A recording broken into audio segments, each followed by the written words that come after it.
તો હવે 16 ફેબ્રુઆરીએ સ્થાનિક સ્વરાજ્યની ચૂંટણીની જાહેરાત થઈ ચૂકી છે અને ત્યારે જૂનાગઢના શહેર ભાજપ પ્રમુખ અને પૂર્વ ડેપ્યુટી મેયરે મહાનગરપાલિકામાં ફરીથી ભાજપની બહુમતીથી જીત થવાનો દાવો કર્યો છે।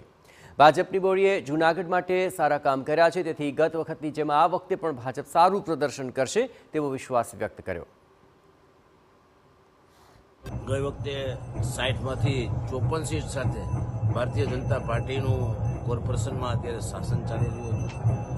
જે રીતે વિકાસના કામ કર્યા છે અને જૂનાગઢની જનતા વિકાસ સાથે અને ભારતીય જનતા પાર્ટીની વિચારધારા સાથે અમારી સાથે રહેશે એવો મને પૂર્ણ ભરોસો છે। આજે યોગાનું યોગ પ્રયાગરાજ ખાતે મા ગંગાના આશીર્વાદ લેવા અને સાધુ સંતોના આશીર્વાદ લેવા માટે પ્રયાગરાજ ખાતે ઉપસ્થિત હતો। ખરેખર ભારતીય જનતા પાર્ટી ચૂંટણીની પૂરી તૈયારીમાં જ હોય। તૈયારી એટલે કે પ્રજાને બધી ખબર છે। ગામમાં કામ થયા હોય તો ખાડા થાય ને, પણ ગામમાં કામ થયા છે એ બધાને ખબર છે।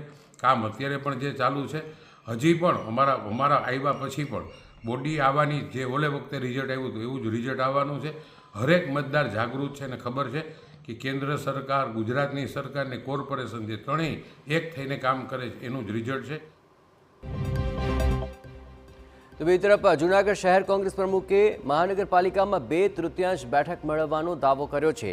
એ સિવાય મહાનગરપાલિકાની ભાજપ બોડી સામે ભ્રષ્ટાચારના આક્ષેપ કરી આંકડાકીય માહિતી સાથે રજૂ થવાની વાતચીત કરી। શહેર કોંગ્રેસ પ્રમુખે આક્ષેપ કર્યા કે રસ્તા, પાણી અને ગટરની સુવિધા આપવામાં ભાજપ નિષ્ફળ રહી છે।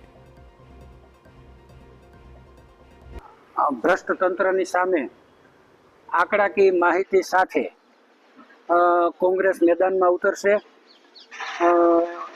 કોર્પોરેશન અસ્તિત્વમાં આવ્યું ત્યાર પછી મહત્તમ શાસન બીજેપીનું રહ્યું છે। બીજેપી દ્વારા જે રસ્તા, પાણી અને ગટરની જે પ્રાથમિક સુવિધાઓ આપવી જોઈએ એમાં સદંતર નિષ્ફળ રહી છે।